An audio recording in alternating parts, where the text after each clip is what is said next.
व्याख्यान कार्यक्रम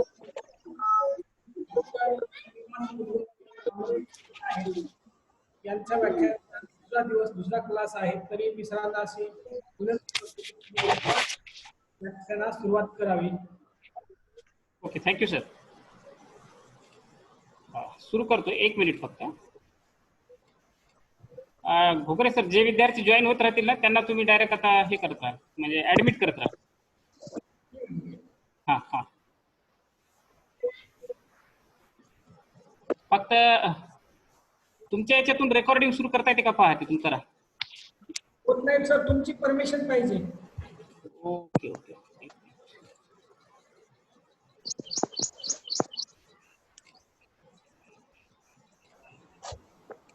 फक्त एक मिनिट.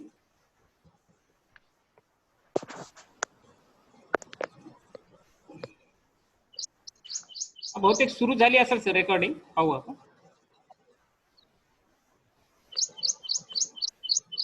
सुरू करतो सर. हो सर. हा.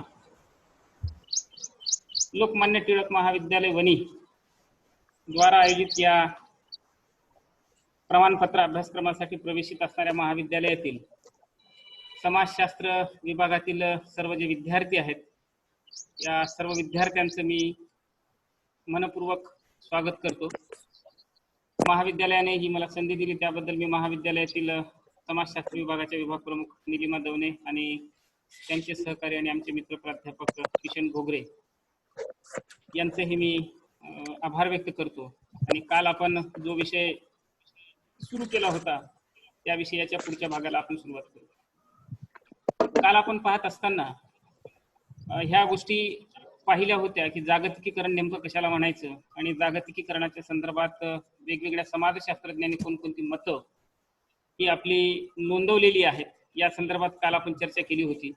आणि त्याचाच आज पुढचा भाग म्हणून या जागतिकीकरणाची जी संकल्पना आहे त्या संकल्पनेच्या संदर्भात चर्चा करत असताना आज आपल्याला महत्त्वाचा जो पार्ट अभ्यासायचा आहे आणि त्या संदर्भात जी चर्चा करायची आहे त्यात पहिला महत्त्वाचा मुद्दा आज आपण जो पाहणार आहोत की जागतिकीकरण हे जे सुरुवात झाली त्या जागतिकीकरणाची जी ऐतिहासिक पार्श्वभूमी आहे त्या संदर्भात आपल्याला प्रथम चर्चा करणं हे अत्यंत आवश्यक आहे. काल आपण पाहिलं की प्रथम समाजशास्त्रामध्ये जागतिकीकरणाच्या संकल्पनेचा उहापोह किंवा सुरुवात ही सर्वात प्रथम 1990च्या कालखंडामध्ये झाली. आणि ही जागतिकीकरणाची संकल्पना 1990ला येण्यामागची जी पार्श्वभूमी होती ही पार्श्वभूमी केवळ ही 1990च्या कालखंडातील नाही, तर जागतिकीकरणाची ही संकल्पना निर्माण होण्यामागचा जो कालखंड आहे साधारणपणे जर आपण पाहिलं तर दुसऱ्या महायुद्धाच्या समाप्तीनंतर जागतिकीकरणाच्या निर्मितीची पायाभरणी ही जगभर सुरू झाली आणि त्याचं मूर्त स्वरूप हे 1990-91च्या नंतर समग्र जगभर आलं. पण वास्तविकदृष्ट्या त्याची सुरुवात ही तिसऱ्या जगांवर प्रयोग करण्याच्या माध्यमातून ह्या भांडवलशाही राष्ट्रांनी 1978ला शॅपच्या माध्यमातून केली. त्याही संदर्भात आपण आढावा घेणार आहोत. आज आपण जागतिकीकरणाची ऐतिहासिक पार्श्वभूमी आणि जागतिकीकरण स्वीकारण्यासाठी कोणत्या अटी आणि नियम वेगवेगळ्या राष्ट्रांसाठी या भांडवलशाही राष्ट्रांनी घातल्या या संदर्भात आपण चर्चा करणार आहोत. तर त्या संदर्भात चर्चा करत असताना जागतिकीकरणाची ऐतिहासिक पार्श्वभूमी काय आहे तर आपल्याला माहित आहे की पहिलं महायुद्ध झालं आणि दुसरं महायुद्ध झालं. पहिल्या महायुद्धाचा कार्यकाळ हा 1914 ते 1918-19 पर्यंतचा आहे आणि दुसरं महायुद्ध हे साधारणपणे आपल्याला माहित आहे की दुसऱ्या महायुद्धाच्या समाप्तीची नांदी ह्या जगातील घडणाऱ्या 2 घटनांमुळे घडली. 6 ऑगस्ट 1945ला हिरोशिमा आणि 9 ऑगस्ट 1945ला नागासाकी या जपानच्या 2 शहरांवर अमेरिकेने अणुबॉम्ब हल्ले केले आणि त्यानंतर दुसऱ्या महायुद्धाच्या समाप्तीला सुरुवात झाली आणि दुसरं महायुद्ध त्या कालखंडानंतर समाप्त झालं. ऑगस्टमध्ये ही घटना घडल्यानंतर संपूर्ण जगातील असणाऱ्या सगळ्या राष्ट्रांनी कुठेतरी हे थांबवलं गेलं पाहिजे म्हणून दुसरं जागतिक महायुद्ध समाप्तीची घोषणा केली. आणि दुसरं महायुद्ध समाप्त झाल्यानंतर जगातील सर्व प्रमुख राष्ट्रांना हा प्रश्न पडला की हे असं जर होत राहिलं तर एक प्रसंग असा येईल सगळे राष्ट्र हे अण्वस्त्र संपन्न बनत आहेत आणि पुढे जर अशीच भीषण परिस्थिती निर्माण होत राहिली तर जगाच्या अस्तित्वाचा प्रश्न निर्माण होईल. म्हणून कुठेतरी शांतता सुव्यवस्था नांदावी, जगभरातील सगळ्या लोकांना गुण्यागोविंदाने नांदता येण्यासाठी एक कुठला तरी असा कार्यक्रम आखावा यासाठी म्हणून या दुसऱ्या महायुद्धाच्या समाप्तीनंतर जागतिक शांतता प्रस्थापित करण्यासाठी युनोची स्थापना झाली. आणि ह्या युनोच्या स्थापनेमध्ये आपल्याला माहित आहे 24 ऑक्टोबर 1945 ला जागतिक शांतता प्रस्थापित करण्यासाठी म्हणून राष्ट्र महासंघाचीच म्हणजेच युनायटेड नेशन ऑफ ऑर्गनायझेशनचीच म्हणजे युनोची स्थापना झाली. आणि ह्या युनोने एक असा कार्यक्रम आखला, अजेंडा तयार केला की बा जगभर शांतता राहिली पाहिजे, सुव्यवस्था प्रस्थापित झाली पाहिजे, जगातील सगळ्या राष्ट्रातील लोकांना अत्यंत गुण्यागोविंदाने आणि सुखाने नांदता आलं पाहिजे, जगता आलं पाहिजे, व्यक्ती स्वातंत्र्य त्यांना प्राप्त झालं पाहिजे, लोकशाही व्यवस्था सगळीकडे नांदली पाहिजे आणि सगळे राष्ट्र हे एकमेकांचा आदर करून गुण्यागोविंदाने त्या राष्ट्रातील असणाऱ्या जनतेला जगू देण्यासाठी परिस्थिती निर्माण करतील ही अपेक्षा ठेवून युनोची स्थापना झाली. सुरुवातीला या युनोचे 55 सदस्य राष्ट्र होते. नंतर ते आज सदस्य जर आपण पाहिले तर सर्व जगातील असणारे राष्ट्र म्हणजे साधारणपणे 193 ते 95 सगळे राष्ट्र हे आज युनोचे सभासद झालेले आहेत. जे विद्यार्थी आहेत बाकी काजल किनाके,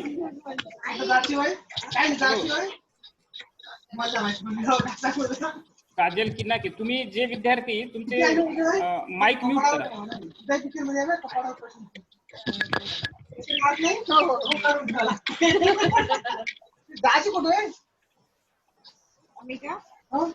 हा, जे विद्यार्थी बोलत आहेत, एक मिनिट.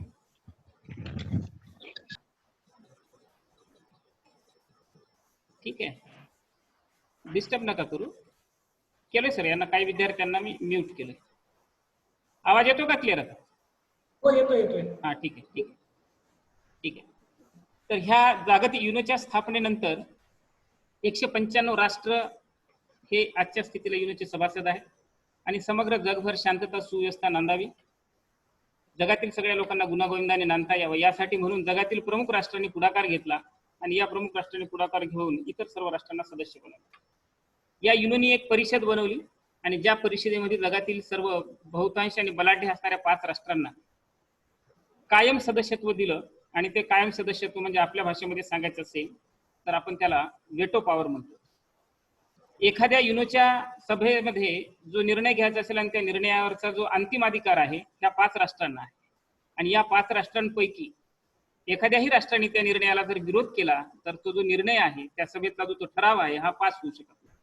म्हणून भारत सुद्धा प्रयत्न करत आहे की युनोमध्ये आम्हाला स्थायी सदस्यत्व मिळावं, कायम सदस्यत्व मिळावं. यासाठी रशिया भारताची वकिली करत आहे, भारताला सहकार्य करत आहे आणि भारताला हे सदस्यत्व मिळावं यासाठी अनेक राष्ट्र मदत करत आहेत. तर हे असे जे राष्ट्र आहेत ते 5 राष्ट्र कोणते होते, ज्यामध्ये अमेरिका, ब्रिटन, फ्रान्स, रशिया आणि चायना या राष्ट्रांना कायम सदस्यत्व आहे.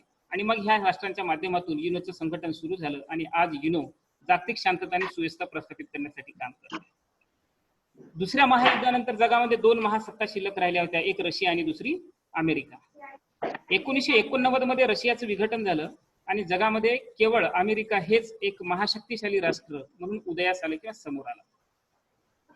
अमेरिका या महाशक्तिशाली राष्ट्राने 1990-91 नंतर जगाचं नेतृत्व शांतता आणि सुव्यवस्था प्रस्थापित करण्याऐवजी भांडवलशाहीच्या आधारावर आपल्याजवळ असणाऱ्या सत्ता आणि संपत्तीच्या बळावर, गडगंज असणाऱ्या पैशाच्या बळावर अनिर्बंधपणे आपल्या साम्राज्याचा विस्तार, आपल्या भांडवलशाही व्यवस्थेचा विस्तार करण्यासाठी जगभर अमेरिकेने पीडित असणाऱ्या, शोषित असणाऱ्या, अविकसित असणाऱ्या, विकसनशील असणाऱ्या राष्ट्रांवर मनमानीपणाने कारभार करून, त्यांच्यासोबत मनमानीपणे व्यवहार करून त्यांचं शोषण करावयास सुरुवात केली. याचे अनेक उदाहरणं आपल्याला पाहता येतात. इराक आणि युगोस्लाविया या 2 राष्ट्रांवर अमेरिकाने, छोट्या असणाऱ्या ह्या राष्ट्रांवर आपल्या अनिर्बंध असणाऱ्या भांडवलशाहीच्या आणि पैशाच्या बळावर हल्ले करायला सुरुवात केली आणि या राष्ट्रांवर हल्ले करून प्रभुत्व स्थापन करण्याचा प्रयत्न अमेरिकेने केला.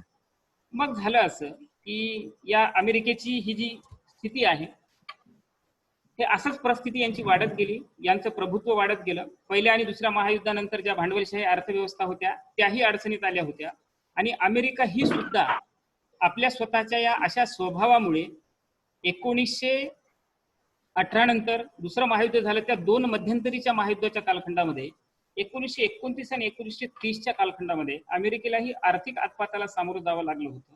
अमेरिकन भांडवलशाहीवरही याचा फार मोठा आघात झाला होता पहिल्या महायुद्धाचा. युरोपमध्ये जर्मनीवर मित्र राष्ट्रांनी लादलेल्या भरपाईमुळे तिथे महागाई वाढली होती. सर्व मित्र राष्ट्रांनी जर्मनीवर वेगवेगळ्या प्रकारचे निर्बंध लादले होते. त्या जर्मनीतील असणाऱ्या लोकांना जगणं असह्य झालं होतं आणि त्यातच जर्मनीमध्ये अशा परिस्थितीमध्ये 1933ला हिटलरच्या फॅसिस्ट पक्षाची हुकुमशाही सुरू झाली आणि हिटलरच्या या वृत्तीमुळे 1933 नंतर दुसऱ्या महायुद्धाची पार्श्वभूमी जगभर निर्माण होऊ लागली. आणि याच कालखंडामध्ये 1939 पासून दुसरं महायुद्धाची सुरुवात झालं. त्याच्या आधी अमेरिका ही 1930 मध्ये आर्थिक महामंदीला सामोरी गेलेली होती. प्रत्येक देश त्या कालखंडामध्ये अत्यंत वाईट परिस्थितीला सामोरं जात होता. आपल्या स्वतःपुरता प्रत्येक राष्ट्र विचार करू लागलेला होता. अमेरिका, ब्रिटन यांच्या पुढाकारातून 1944 मध्ये ब्रिटन वुड्सच्या वाटाघाटीतून अमेरिका आणि ब्रिटन यांच्या माध्यमातून वर्ल्ड बँकेची स्थापना 1944ला करण्यात आली आणि IMF ची स्थापना ही 1945ला. या दोन जागतिक पातळीवरच्या संघटनांची निर्मिती करण्यामागे या भांडवलशाही राष्ट्रांचे एक वेगळे उद्देश होते. त्या उद्देशांच्या संदर्भात आपण पुढे चर्चा करणार आहोत. IMF ची स्थापना, ज्याला आपण इंटरनॅशनल मॉनिटरी फंड असं म्हणतो, आणि वर्ल्ड बँक, ज्याला आपण विश्व बँक म्हणतो. तर या वर्ल्ड बँकेच्या स्थापनेमध्ये जॉन मेकले नावाचे एक अर्थशास्त्रज्ञ होते. त्यांचा सर्वात मोठा सिंहाचा वाटा होता. आणि IMFच्या स्थापनेमध्ये सुद्धा काही इतर अर्थशास्त्रज्ञांचा मोठा वाटा होता. तर 1944 आणि 1945ला आर्थिकदृष्ट्या सर्व राष्ट्रांना आणि आपल्या स्वतःला संपन्न बनवण्यासाठी ब्रिटन आणि अमेरिकेच्या पुढाकारातून वर्ल्ड बँक आणि IMFची स्थापना झाली. दुसऱ्या महायुद्धात युरोपियन देश आणि जपान यांची अर्थव्यवस्था फार उद्ध्वस्त झालेली होती. दोन उदाहरणं मी तुम्हाला दिले की 6 ऑगस्ट 1945ला हिरोशिमावर अमेरिकेने अणुबॉम्ब हल्ला केला. 9 ऑगस्ट 1945ला नागासाकीवर बॉम्ब हल्ला केला. आणि एक छोटंसं असणारं हे जपान राष्ट्र दुसऱ्या महायुद्धामध्ये बेचिराग होऊन गेलेलं होतं. फिनिक्स पक्षाप्रमाणे पूर्णतः राख झालेल्या राष्ट्रांना पुन्हा उदयनमुख झाला. याच्याही संदर्भात आपण चर्चा करणार आहोत. दुसऱ्या महायुद्धात उद्ध्वस्त झालेल्या देशांना अर्थसहाय्य करणे हे विश्व बँकेचं प्रमुख उद्दिष्ट होतं, जी 1944ला स्थापन झाली. आणि या बँकेचे जे अर्थशास्त्रज्ञ आहेत, म्हणजे जॉन मेनार्ड केन्स हे विश्व बँकेचे प्रमुख शिल्पकार होते. आणि या शिल्पकारांनी म्हणजे केन्सच्या माध्यमातून किंवा त्यांच्या पुढाकाराने, त्यांच्या प्रेरणेने वर्ल्ड बँक स्थापन करण्यात त्यांचा सिंहाचा वाटा होता. आणि त्यानंतर मी जॉन मेकले जे म्हटलं, यांनी सुद्धा वर्ल्ड बँकेचं नेतृत्व बऱ्याचशा कालखंडापर्यंत केलेलं आहे. दुसऱ्या महायुद्धानंतर एक नवीन जग निर्माण व्हावं, एका नवीन जगाची निर्मिती व्हावी, मानव जातीमध्ये भातृभाव निर्माण व्हावा, बंधुभाव निर्माण व्हावा, स्वातंत्र्य, सार्वभौमत्व, ह्या सगळ्या बाबी निर्माण व्हाव्या आणि सगळ्यांना अत्यंत आनंदाने, गुण्यागोविंदाने जगता यावे.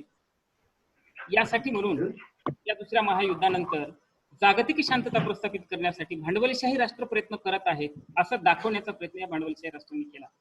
आणि मग या विश्व बँकेच्या माध्यमातून आशिया, दक्षिण अमेरिका, आफ्रिका खंडातील देशांना, अविकसित देशांना या विश्व बँकेने, वर्ल्ड बँकेने 1944 पासून काय द्यायला सुरुवात केली? आर्थिक सहाय्य द्यायला सुरुवात केली. जसं की आजही आपण आपल्याकडे पाहतो की जो कोणी वंचित असेल, उपेक्षित असेल, पीडित असेल, अशांना सरकार सहाय्य करतं. असे राष्ट्र होते की त्या राष्ट्रांना या विश्व बँकेच्या माध्यमातून या आशिया खंडातील, दक्षिण अमेरिका आणि आफ्रिकन खंडातील, ज्याला आपण थर्ड कंट्रीज म्हणतो, जे विकसितही नाहीत, विकसनशीलही नाहीत, तर ते कसे आहेत? अविकसित आहेत. अशा थर्ड कंट्रीतील राष्ट्रांना या विश्व बँकेने आर्थिक सहाय्य द्यायला सुरुवात केली. मग जागतिक जी नाणेनिधी होती, जर वर्ल्ड बँक ही आर्थिक सहाय्य करत असेल तर जागतिक नाणेनिधी, ज्याला आपण IMF म्हणतो, इंटरनॅशनल मॉनिटरी फंड म्हणतो, ती काय करत होती? तर या जागतिक नाणेनिधीचं मुख्य काम होतं की परराष्ट्रीय जे आर्थिक व्यवहार असतात त्याच्यामध्ये समतोल निर्माण करणे होते. कोणते परराष्ट्रीय आर्थिक व्यवहार? जसे की भारत आणि अमेरिकेचा परराष्ट्र व्यवहार असेल, भारत पाकिस्तानचा परराष्ट्र व्यवहार असेल, किंवा अमेरिका ब्रिटनचा परराष्ट्र व्यवहार असेल, तर ह्या सगळ्या राष्ट्रांमध्ये जे काय आंतरराष्ट्रीय पातळीवरचा होणारा जो बाजार आहे, वस्तू विक्री, खरेदी विक्रींचा, मागणी आणि पुरवठ्यांचा, त्याच्यामध्ये कुठेतरी समतोल यावा, त्यामध्ये कुठेतरी इक्विलिब्रियम, संतुलितता निर्माण व्हावी, यासाठी IMF ही काम करत असते.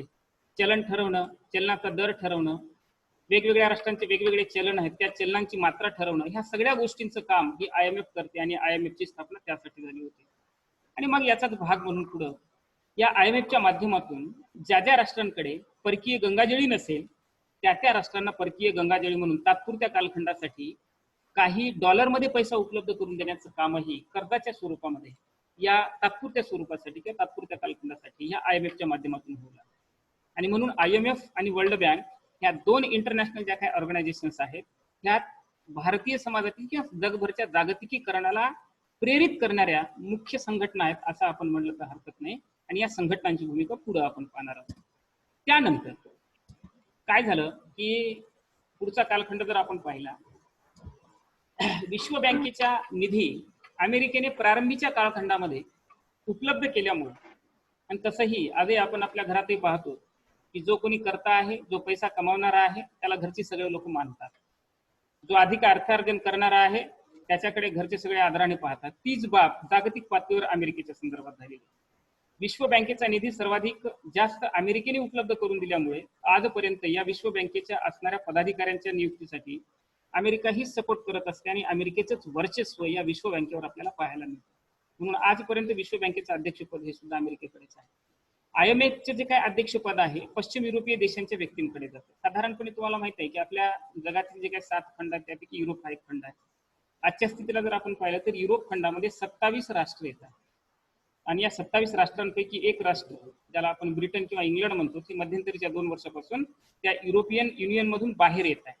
म्हणजे आजच्या कंडिशनला 26 राष्ट्र युरोपियन देशांच्या असणाऱ्या त्या संघटनामध्ये समूहामध्ये आहे आणि ह्या पश्चिम युरोपातील असणाऱ्या राष्ट्रांकडे IMFचं अध्यक्षपद हे जात असतं आणि साधारणपणे फ्रान्स असेल, जर्मनी असेल, इटली असेल या राष्ट्रांचे नेते किंवा या राष्ट्रांचे असणारे व्यक्ती हे यांचं IMFचं अध्यक्षपद सांभाळतात आणि विश्व बँकेचं अध्यक्षपद मात्र अमेरिकेकडे नेहमीसाठी असतं. वर्ल्ड बँक आणि IMF यांच्याबरोबर WTO ची ही स्थापना करावी. WTO चा अर्थ आहे वर्ल्ड ट्रेड ऑर्गनायझेशन, त्याला आपण जागतिक व्यापार संघटना असतो. हेही स्वप्न या विकसित असणाऱ्या राष्ट्रातील राष्ट्रप्रमुखांचं होतं की ज्या WTO माध्यमातून जागतिक पातळीवरचा जो काही पूर्ण व्यापार आहे हा सुरळीत व्हावा, आपल्या ह्या विकसित राष्ट्रांना जागतिक पातळीवर व्यापार करण्यासाठी संधी प्राप्त व्हाव्या, त्याला सुधारितता निर्माण व्हावी आणि ह्या सगळ्यांसाठी म्हणून WTO स्थापनेची कल्पना या राष्ट्रांकडे होती. पण WTO स्थापनेचा मुख्य हेतू काय होता तर खुल्या आणि मुक्त व्यापाराचं धोरण जगाने अनुकरण करावं आणि ज्याच्या माध्यमातून संपूर्ण जगभर जी बाजारू व्यवस्था आहे, जे बाजारपेठा आहेत त्या सर्वांसाठी खुल्या करण्यात याव्या, मुक्त करण्यात याव्या आणि ज्याच्या माध्यमातून जगभर विकसित राष्ट्रांना आपला माल, आपल्या उत्पादित झालेल्या वस्तू ह्या इतर बाजारपेठांमध्ये नेऊन विकण्यासाठी संधी प्राप्त व्हावी. 1948च्या हवाना चार्टरनुसार WTO आराखडा तयार करण्यात आलेला होता. ती चार्ट वगैरे तुम्हाला होणार नाही किंवा माहीत होणार नाही. एक छोटासा मी धावता आढावा घेतो. WTO आराखडा हा अमेरिकन सिनेटने सुद्धा पास लगेच न केल्यामुळे तो 1948च्या कालखंडामध्ये WTO ही अस्तित्वात येऊ शकली नाही. पण 1948 मध्ये ह्या सगळ्या जागतिक प्रभुत्वशाली असणाऱ्या राष्ट्रांनी गॅटची निर्मिती केली आणि या जे विद्यार्थी असतील अर्थशास्त्राचे त्यांना माहिती आहे, डंकन मिचेल नाव आहे त्यांचं की ज्यांच्या पुढाकारातून गॅटची निर्मिती झाली. त्या गॅटचा अर्थ आहे general agreement of terrific and trades, की जो सामान्य व्यापार आणि आयात कर विषयक असणारा सामान्य कर विषयक जो काही कायदा आहे त्या कायद्याला आपण गॅट असं म्हणतो. भारत हा सुद्धा गॅटचा सदस्य आहे. याच गॅटचं रूपांतर नंतर 1 जानेवारी 1995 ला WTO मध्ये झालं आणि त्या गॅटच्या कराराच्या माध्यमातून WTO ची स्थापना झाली आणि WTO अस्तित्वात आली 1 जानेवारी 1995. विकसनशील देशांच्या world bank, IMF, GATT, WTO अशा संस्थांकडून फार मोठ्या अपेक्षा होत्या. जगातील सगळे जे इतर राष्ट्र आहेत, जे अविकसित आहेत, अविकसनशील आहेत, विकसनशील आहेत, या सगळ्या राष्ट्रांना असं वाटत होतं की जगातील हे प्रभुत्वशाली जे राष्ट्र आहेत, आर्थिकदृष्ट्या संपन्न असणारे जे राष्ट्र आहेत, ते एवढ्या मोठमोठ्या वर्ल्ड ऑर्गनायझेशन्स निर्माण करत आहेत की या ऑर्गनायझेशनच्या माध्यमातून, या जागतिक पातळीवरच्या संघटनांच्या माध्यमातून नक्कीच आपल्या देशाला काहीतरी फायदा होईल. अविकसित आणि विकसनशील असणाऱ्या देशांना या संस्थांकडून काय फायदा होईल अशी अपेक्षा होती. विकसित देश आपल्या राष्ट्रीय उत्पन्नाचा किमान 1% तरी हिस्सा हा विकसनशील असणाऱ्या देशाच्या विकासासाठी देतील अशी अपेक्षा या अविकसित आणि विकसनशील असणाऱ्या राष्ट्रांनी विकसित असणाऱ्या राष्ट्रांकडून ठेवली होती. श्रीमंत आणि विकसित देशांनी विकसनशील आणि विकसित असणाऱ्या राष्ट्रांच्या विकासाकडे लक्ष जर दिलं तर खरंच निश्चितपणे अविकसित आणि विकसनशील असणाऱ्या राष्ट्रांचाही विकास होईल ही अपेक्षा होती. पण ही अविकसित आणि विकसनशील असणाऱ्या राष्ट्रांची अपेक्षा, विकसित देशांकडून असणारी अपेक्षा ही फोल ठरली. या राष्ट्रांनी स्वतःच्या स्वार्थासाठी हे सगळं निर्माण केलेलं होतं. ते पुढच्या कालखंडात जसं मी तुम्हाला सांगणार आहे त्यावेळेस आपल्याला इकडे विकसनशील राष्ट्रांचा विकास करण्यात श्रीमंत राष्ट्रांना काहीही रस नव्हता, त्यांना कुठलाही इंटरेस्ट नव्हता. उलट आपल्या विकासाचा दर कमी झाला तर आपल्या देशामध्ये बेरोजगारी वाढेल याची भीती ही श्रीमंत राष्ट्रांना होती आणि ती परिस्थिती आपल्या देशांमध्ये बेरोजगारीची निर्माण होऊ नये. आपल्या देशामध्ये आर्थिक आपत्काला 1929-30 मध्ये जे अमेरिका आर्थिक आपत्काला सामोरी गेली होती तशी परिस्थिती आपल्या देशामध्ये आता उत्पन्न होऊ नये म्हणून या अमेरिकेसारख्या राष्ट्रांनी ही चाल खेळलेली होती आणि त्या माध्यमातून अविकसित असणाऱ्या राष्ट्रांवर आपल्या आर्थिक व्यवहाराच्या माध्यमातून, व्यापाराच्या माध्यमातून त्यांचं शोषण करायला सुरुवात केली होती. 1950 पासून ते 1973 पर्यंत पाश्चिमात्य देशांची आर्थिक प्रगती ही साधारणपणे तुम्ही पहा 23 वर्षाचा हा कालखंड आहे. आणि या 23 वर्षाच्या कालखंडामध्ये या सगळ्या ज्या काही पाश्चिमात्य देशांची जी काही आर्थिक प्रगती आहे, ती आर्थिक प्रगती ही साधारणपणे त्यांचा जो काही जीडीपीचा रेट होता, ग्रोथ रेट होता, तो 5% वाढत होता. जीडीपी म्हणजे काय? ग्रॉस डोमेस्टिक प्रोडक्ट, ज्याला आपण सकल घरेलू उत्पादन म्हणतो. आणि ज्या राष्ट्राचं साधारणपणे कॉन्स्टंट 8 ते 10% आसपास हे जीडीपी असतो, ते राष्ट्र अधिक प्रगतीशील आणि संपन्न मानलं जातं. पण 1953 ते 50 ते 53चा कालखंड, 73चा कालखंड हा जगात सगळीकडे अस्थिरतेचा होता. अनेक नवीन राष्ट्र हे स्वतंत्रता प्राप्त करत होते आणि त्या अस्थिर असणाऱ्या कालखंडातही या विकसित असणाऱ्या जे प्रभुत्वशाली राष्ट्र होते, या राष्ट्रांच्या जीडीपीचा ग्रोथ रेट हा 5% होता. म्हणजे त्यांची आर्थिक स्थिती ही पडतीच्या काळामध्ये सुद्धा अधिक सुबक होते. आणि मग 1973 मध्ये काही तेल उत्पादन करणाऱ्या राष्ट्रांनी आपली एक संघटना बनवली आणि त्या संघटनेला त्यांनी नाव दिलं ओपेक. तेल निर्माण करणारे, तेलाचं उत्पादन करणारे आणि तेलाची विक्री करणारे कोणकोणते राष्ट्र आहेत? कुवेत आहे, अरब इमिरात आहे, दुबई आहे, इराक आहे, इराण आहे. असे जे राष्ट्र आहेत त्याला आपण मुस्लिम कंट्री सुद्धा म्हणतो. तर हे गल्फ कंट्री ज्याला आपण म्हणतो, आखाती राष्ट्र ज्यांना आपण म्हणतो, ह्या अशा आखाती राष्ट्रांनी 1973 मध्ये एक आपली स्वतःची संघटना बनवली आणि त्या संघटनेला त्यांनी नाव दिलं ओपेक. तर या ओपेक देशांनी पेट्रोलियम पदार्थांच्या ज्या किमती आहेत ह्या वाढवल्या आणि ह्या किमती वाढवल्यामुळं जे आर्थिक प्रगतीशील राष्ट्र आहेत त्या विकसित असणाऱ्या राष्ट्रांच्या आर्थिक प्रगतीला, त्यांच्या इकॉनॉमिकली ग्रोथला, डेव्हलपमेंटला खीळ बसली आणि धक्का पोहोचला. आणि हा धक्का पोहोचल्यानंतर त्या राष्ट्रांना असं वाटायला लागलं की ही परिस्थिती जर अशीच समोर कायम राहिली तर आपल्या देशाला किंवा आपल्या प्रगत असणाऱ्या ह्या राष्ट्रांना अनेक समस्यांचा सामना करावा लागेल. म्हणून 1979 ला ह्या ओपेकच्या निर्णयाचा परिणाम म्हणून 73 ला ओपेकची स्थापना झाली आणि 1979 ला या ओपेकच्या निर्णयाचा परिणाम म्हणून, कारण का या ओपेक राष्ट्रांनी काय केलं की पहिलं काय व्हायचं की प्रगत राष्ट्र म्हणतील तेवढा मालाला भाव, त्यांच्या तेलाला भाव हा निश्चित व्हायचा, दर निश्चित व्हायचा. पण या ओपेक राष्ट्रांना वाटायला लागलं की बा तेल आपण निर्माण करतो, वस्तू आपण निर्माण करतो आणि आपल्या वस्तूची किंमत ठरवण्याचा अधिकार हा प्रगत राष्ट्रांना का द्यायचा? म्हणून मग त्यांनी काय केलं की आम्ही पेट्रोलियम पदार्थांच्या किमती ह्या आमच्या सोयीनुसार वाढवू, आमच्या सोयीनुसार आम्ही त्यांचे दर निश्चित करू. ही बाब कोणाला पचली नाही, जे विकसित राष्ट्र आहेत त्यांना ती रुचली नाही. आणि मग त्यांनी 1979 मध्ये OECD नावाची एक नवीन संघटना स्थापन केली ह्या प्रगत राष्ट्रांनी, ज्यामध्ये फ्रान्स असेल, अमेरिका असेल, ब्रिटन असेल, त्यानंतर इतर जे काही प्रगतशील राष्ट्र असतील, जपान असेल, ह्या सर्व राष्ट्रांनी मग OECD ची स्थापना, ज्याला आपण organisation of economic cooperation and development म्हणतो, या नावाने ही संघटना स्थापन केली. आणि ह्या संघटनेने स्थापन केलेल्या राष्ट्रांमध्ये गल्फ कंट्रीतील असणाऱ्या राष्ट्रांनी तेलाच्या किमती वाढल्यामुळे या लोकांच्या आर्थिक प्रगतीला खीळ बसली आणि त्या एका वर्षामध्ये त्या काही मोजक्या असणाऱ्या बोटावर मोजण्या इतपत राष्ट्रांना 1,80,00,000 लोकांची बेरोजगारी या राष्ट्रांमध्ये निर्माण झाली. आणि इथे चिंतेचे विषय या राष्ट्रांपुढे निर्माण झाले. आणि मग 1971 मध्ये अमेरिकेलाही या सगळ्यांचा परिणाम म्हणून आपल्या व्यापारामध्ये तोटा सहन करावा लागला. विकसित देशांनी पुन्हा एकदा आपली आर्थिक व्यवस्थेचा पुनर्विचार करण्यास सुरुवात केली. यांना वाटायला लागलं की आता हे जर असंच होत राहील तर आपली आर्थिक व्यवस्था, आपली 10 मिनिटाचा वेळ आहे, त्यानंतर आपण लगेच दुसरी मीटिंग चालू करणार आहोत, लक्षात घ्या. आपली अर्थव्यवस्था हा त्याचा पुनर्विचार व्हावा ह्या राष्ट्रांना वाटल्यामुळं मग विश्व अर्थव्यवस्थेच्या पुनर्विचाराचा मुख्य धागा किंवा मुख्य विचार या विकसित राष्ट्रांच्या समोर निर्माण झाला. आणि मग त्यानंतर या राष्ट्रांनी कुठेतरी हा बदल झाला पाहिजे याच्यासाठी म्हणून त्या विश्व बँकेने श्रीमंत देशांच्या भांडवलशाही विचारसरणीचा पुरस्करणारी जी काही ही विश्व बँक संस्था आहे, यांच्या नेतृत्वाखाली त्या भांडवलशाही राष्ट्रांनी अविकसित देशांच्या विकासाच्या नावाखाली म्हणून विश्व बँकेला पुढे करून बहुराष्ट्रीय कंपन्यांना बाजारपेठ उपलब्ध करून देण्यासाठी म्हणून 1968 ला वर्ल्ड बँकेचे अध्यक्ष म्हणून मॅकनमारा यांची नियुक्ती झाली. आणि या मॅकनमारांच्या धोरणांमुळे पुढच्या कालखंडामध्ये गरीब राष्ट्रांना खूप मोठ्या नुकसानीचा सामना करावा लागला. तर वर्ल्ड बँकेने मॅकनमारांच्या माध्यमातून भांडवलशाही राष्ट्रांनी त्यांना अध्यक्ष बनवलं, त्यांच्या माध्यमातून इतर गरीब राष्ट्रांना वर्ल्ड बँकेच्या 1970 नंतर वर्ल्ड बँकेच्या माध्यमातून जे राष्ट्र गरीब आहेत, पीडित आहेत, शोषित आहेत, ज्यांचा विकास होत नाही, अशा राष्ट्रांना कर्ज देण्यासाठी सुरुवात केली, आर्थिक सहाय्य करण्यासाठी सुरुवात केली. आणि मग 1978ला या वर्ल्ड बँकेने एक प्रोग्राम आखला, ज्या प्रोग्रामला त्यांनी नाव दिलं सॅप, स्ट्रक्चरल ऍडजस्टमेंट प्रोग्राम. त्याच्यावर चर्चा लगेच पुढच्या पीपीटी मध्ये आपण करणार आहोत. आणि मग ह्या 1978 पर्यंतच्या विश्व बँकेने ज्या गरीब राष्ट्रांना कृषी, ग्रामीण, वन विकासासाठी मदत केली होती, 1944 पासून 1978 पर्यंत वर्ल्ड बँक ही जगातील असणाऱ्या गरीब राष्ट्रांना केवळ कृषी, ग्रामीण विकास आणि वन विकास किंवा पर्यावरणाचा विकास यासाठीच फक्त ही वर्ल्ड बँक मदत करत होती. पण 1978 नंतर त्यांनी त्यांचा प्रोग्राम चेंज केला. तो कसा केला मी पुढे सांगेल. 1980च्या काळामध्ये अनेक गरीब राष्ट्रांना या विश्व बँक आणि IMF कडे कर्ज मागण्यासाठी अर्ज केले. अनेक ह्या गरीब राष्ट्रांनी कर्ज मागणी केली.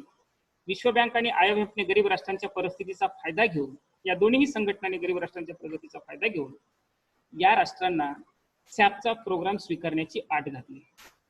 आणि हा सॅपचा प्रोग्राम काय होता तर 1980 नंतर वर्ल्ड बँकेने आणि ह्या IMF ने जे कोणी गरीब राष्ट्र आपल्याकडे कर्जाची मागणी करतील, आर्थिक सहाय्यतेची मागणी करतील, पैशाची मागणी करतील, या सर्व गरीब राष्ट्रांना आपण कर्ज देऊ, आर्थिक सहाय्यता देऊ, पण काही अटींवर. आणि त्या अटी ह्या 1980 नंतर त्यांनी सांगितले की आम्ही तुम्हाला कर्ज देऊ, पण तुम्हा सर्व लोकांनी आमचा सॅपचा कार्यक्रम हा तुम्हाला ऍक्सेप्ट करणं हे कंपल्सरी आहे. मग काय होता तो सॅपचा कार्यक्रम, त्या संदर्भात आपण आता चर्चा करू. तर हे सगळं जे काही डायग्राम तुम्हाला इथे दिसत आहे, तुम्ही पाहत असाल तुमच्या सगळ्यांच्या स्क्रीन की हे इथे सेंटरला ग्लोबलायझेशन दिलेलं आहे. हे जागतिकीकरण म्हणजे हे सगळे राष्ट्र आज ह्या जागतिकीकरणाचे सगळे जे दिसत आहेत गोलमध्ये, ग्लोबमध्ये, हे सगळ्या राष्ट्रांचे राष्ट्रध्वज आहेत. त्यामध्ये भारताचा सुद्धा तिरंगा आहे. आणि हे सगळे राष्ट्र ह्या ग्लोबलायझेशनच्या कचाट्यामध्ये आज अडकलेले आहेत. त्यामध्ये विकसित राष्ट्र आहेत, अविकसित राष्ट्र आहेत. विकसित राष्ट्रांनी फायद्यासाठी त्याच्यामध्ये त्यांचा समावेश झालेला आहे, पण अविकसित असणाऱ्या आणि विकसनशील असणाऱ्या सगळ्या राष्ट्रांचं शोषण या ग्लोबलायझेशनच्या माध्यमातून कसं होत आहे हे तुम्हाला आपण पुढे सांगणार. आणि हे जे काही संपूर्ण जगाला हा जो काही विळखा या संघटनांनी घातलेला आहे, याच्या माध्यमातून संपूर्ण जगातील असणाऱ्या शोषित, पीडित, वंचित, उपेक्षित असणाऱ्या राष्ट्रांचं, गरीब राष्ट्रांचं शोषण ह्या जागतिकीकरणाच्या प्रक्रियेमध्ये ह्या सगळ्या संघटना, ह्या सगळ्या ऑर्गनायझेशन्स ह्या त्यांना कोऑपरेट करतात. इथे वर्ल्ड बँक आहे, IMF आहे, गॅट आहे, त्यानंतर OECD आहे, G8 आहे जे विकसित राष्ट्रांची एक संघटना आहे, आणि त्यानंतर WTO आहे. ह्या ज्या काही 5-6 संघटना आहेत, ह्या 5-6 संघटना ह्या जगातील असणाऱ्या भांडवलशाही राष्ट्रांच्या बटीक आहेत. त्या सर्व संघटना या राष्ट्रांच्या मतानुसार काम करतात. यांचा मुख्य हेतू ह्या भांडवलशाही राष्ट्रांना प्राधान्यक्रम देणे, त्यांच्या विकासासाठी त्यांना मदत करणे. आणि या सगळ्या संघटनांचे प्रमुख हे सुद्धा ह्या भांडवलशाही राष्ट्रांचेच नेते आणि प्रतिनिधी आहेत. म्हणून हे जागतिकीकरणाच्या संकल्पनेला संपूर्ण जगभर इस्टॅब्लिश करण्यामध्ये, स्थापित करण्यामध्ये या संघटनांची भूमिका ही अत्यंत महत्त्वपूर्ण आहे. म्हणून जागतिकीकरणाला स्थापित करणारे घटक म्हणून या संघटनांकडे पाहिले जाते. जागतिकीकरणाच्या प्रक्रियेनंतर संपूर्ण जगभर ज्या मल्टीनॅशनल कंपन्यांना मोकळं रान करून दिलं ह्या जागतिकीकरणाने गरीब राष्ट्रांच्या शोषणासाठी, हे असे ब्रँड्स आहेत. आपण पाहतो अनेकदा इथे तुम्हाला दिसत असतील वेगवेगळ्या कंपन्यांचे ब्रँड. एक मी प्रतिकात्मक स्वरूपामध्ये तुम्हाला इथे ह्या फोटोज दिलेले आहेत.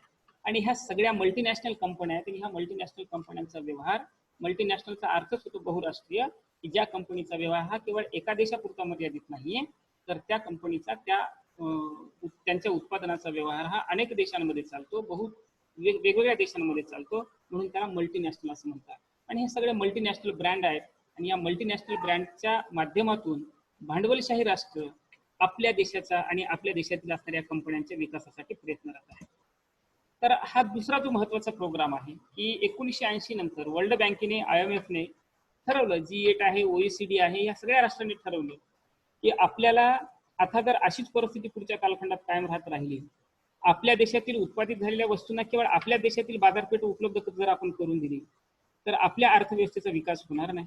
तसं उदाहरण जर आपण पाहिलं की अमेरिकेची लोकसंख्या ही 30 कोटी आहे आणि प्रोडक्शन अमेरिकेमध्ये भरपूर होते. जपानची लोकसंख्या ही 6 कोटीच्या आसपास आहे. कोरियाची लोकसंख्या ही सुद्धा 5-7 कोटीच्या आसपास आहे. इंग्लंडची लोकसंख्या ही 6 कोटीच्या आसपास आहे. आणि ह्या सगळ्या राष्ट्रांमध्ये वेगवेगळ्या वस्तूंचं उत्पादन हे मोठ्या प्रमाणात होतं. पण वस्तू उत्पादित झालेल्या ज्या या राष्ट्रांमधल्या वस्तू आहेत, त्या राष्ट्रातीलच लोकांना त्या वस्तू विकण्यासाठी जर तेवढीच बाजारपेठ त्यांच्याकडे असेल तर हे राष्ट्र हे विकसित, आर्थिकदृष्ट्या विकसित होतील का? नाही. या राष्ट्रांमध्ये वस्तूंचं उत्पादन मोठ्या प्रमाणात होतं, परंतु त्या वस्तू जर विकल्याच नाही गेल्या, त्या वस्तूंना ग्राहकच उपलब्ध नाही झाला, तर ह्या राष्ट्रांना आर्थिक प्रगती करणं शक्य नव्हतं. आणि ही बाब या विकसित राष्ट्रांच्या ध्यानात 1978ला आली, 1973-79च्या कालखंडात आली. म्हणून यांनी एक प्लॅन खेळला, एक त्यांनी पॉलिसी तयार केली. आणि ती पॉलिसी म्हणजे काय होती की जेवढेही जगातील अविकसित गरीब राष्ट्र असतील, तुम्हाला माहित आहे की जगात एकूण 7 खंड आहेत आणि या 7 खंडापैकी 6 खंडांवर मानव वस्ती आहे आणि अंटार्क्टिका या खंडावर कुठलीही मानव वस्ती नाही. तर या अंटार्क्टिका या खंडावर मानव वस्ती नसताना सुद्धा आपण पाहतो की जगातील जवळपास आशिया खंडामध्ये 60% लोकसंख्या ही केवळ आशिया खंडामध्ये अस्तित्वात आहे. आणि त्यामध्ये तुम्हाला माहित आहे की चीन आणि भारत हे 2 राष्ट्र असे आहेत की जगातील एकूण 35% लोकसंख्या ह्या 2 देशांमध्ये, जगाच्या एकूण लोकसंख्येपैकी 750 कोटी जगाची जर लोकसंख्या आपण ग्राह्य धरली सध्याच्या स्थितीला एक टेंटेटिव्ह, तर भारताची लोकसंख्या 135 कोटी आणि चीनची लोकसंख्या 150 कोटीच्या आसपास. म्हणजे 35% लोकसंख्या त्या 2 राष्ट्रात, 60% लोकसंख्या आशिया खंडात, आणि आशिया खंड हा इतर प्रगत असणाऱ्या राष्ट्रांच्या तुलनेमध्ये अत्यंत मागासलेला आहे. मग अशा परिस्थितीमध्ये ह्या राष्ट्रांनी त्या सगळ्या आशिया खंडातील, आफ्रिका खंडातील, दक्षिण अमेरिका खंडातील जे कोणी पीडित, वंचित, उपेक्षित राष्ट्र आहेत, मागासलेले राष्ट्र आहेत, त्या राष्ट्रांना आम्ही आर्थिक सहाय्य करू असं सांगितलं. पण त्यासाठी तुम्ही काय करा, तर आम्ही दिलेला जो कार्यक्रम आहे तो कार्यक्रम तुम्ही स्वीकारा. आणि त्या कार्यक्रमाला त्यांनी नाव दिलं होतं संरचनात्मक समायोजनाचा कार्यक्रम. त्यालाच आपण इंग्रजीमध्ये म्हणतो स्ट्रक्चरल ऍडजस्टमेंट प्रोग्राम्स. आणि या माध्यमातून या सॅपचं स्वरूप काय होतं आणि हा कार्यक्रम काय होतं हे पाहणं आपल्याला आवश्यक आहे. आणि त्यानंतर जागतिकीकरणाची ऐतिहासिक पार्श्वभूमी ही आपल्याला लक्षात येईल. तर मुक्त बाजारी अर्थव्यवस्थेचा स्वीकार करा. जर हे राष्ट्र काय म्हणत होते की वर्ल्ड बँक आणि IMF काय म्हणत होती, एखादे गरीब राष्ट्र जर यांच्याकडे पैसा मागायला गेले, जसं की आपल्याकडे आपण सावकाराकडे पैसा मागायला गेलो, तो सावकार त्याची आठ टाकतो की बाबा मी तुला पैसा देतो पण व्याजाचा दर असा असेल, तुला हे लिहून द्यावं लागेल आणि अशा प्रकारची आठ तुला मान्य असेल तरच तू हे पैसा घे आणि ह्या पैशाचा दर एवढा असेल. आपण खेड्यांमध्ये पाहतो व्याजी दिडी करतात, सवयीनं दिडीने लोक पैसे घेतात, त्याचा व्याजाचा दर हा 25%, 50%च्या आसपास असतो, जो कुठेच जगातील असलेल्या कोणत्याच बँकाचा दर तेवढा नसतो. पण ते लोक घेतात का, तर गरज असते म्हणून. ही परिस्थिती जागतिक पातळीवर अशा स्वरूपाची होती. ज्या गरीब राष्ट्रांना आर्थिक मदत हवी होती, पैसा हवा होता, त्या राष्ट्रातील इतर आपल्या लोकांच्या गरजा पूर्ण करण्यासाठी पैसा हवा होता, हे राष्ट्र ज्यावेळेस या विकसित राष्ट्रांकडे पैसा मागायला गेले, वर्ल्ड बँकेकडे पैसा मागायला गेले, IMF कडे पैसा मागायला गेले, त्यावेळेस त्यांनी सांगितलं की तुम्हाला आम्ही पैसा देऊ, पण आम्ही जे म्हणतो तसं जर तुम्ही ऐकत असाल तर आम्ही तुम्हाला पैसा देऊ. आमचा जो कार्यक्रम आहे ते कार्यक्रम तुम्ही ऍक्सेप्ट करत असाल तर आम्ही तुम्हाला पैसा देऊ. आणि तो कार्यक्रम म्हणजे हा होता, तिथं तुम्हाला दिसत आहे की पहिल्या त्या सॅपच्या कार्यक्रमाची अट होती, स्वरूप होतं की मुक्त बाजारी अर्थव्यवस्थेचा स्वीकार तुम्हाला करावा लागेल. म्हणजे कसं की तुमच्या देशातील असणारी जी काही बाजारपेठ आहे ती मुक्त करावी लागेल, कोणीही येऊन तुमच्या देशात व्यवसाय करू शकतो, अशी व्यवस्था तुम्हाला तुमच्या देशात करावी लागेल, तर आम्ही तुम्हाला पैसा देऊ. दुसरं होतं की देशातील अर्थव्यवस्थेवरील जे सरकारचं नियंत्रण आहे ते काढून टाकावं लागेल. जसं आपल्याकडे माहित आहे की तुम्हाला सांगितलं की 21 मे 1991ला आपण जागतिकीकरण स्वीकारलं. त्याच्यापूर्वी आपली अर्थव्यवस्था ही मिश्र अर्थव्यवस्था होती आणि या मिश्र अर्थव्यवस्थेमध्ये देशातील संपूर्ण अर्थव्यवस्थेवर सरकारचं हे नियंत्रण होतं. पण 1991ला भारताने घोषित केलं की आमची अर्थव्यवस्था ही आता काय आहे, मुक्त आहे. आणि खुल्या अर्थव्यवस्थेचा स्वीकार भारताने 1991ला केला. ते करण्यामागचं कारण हे सॅप होतं. कारण का, भारताने ही जागतिकीकरणाच्या माध्यमातून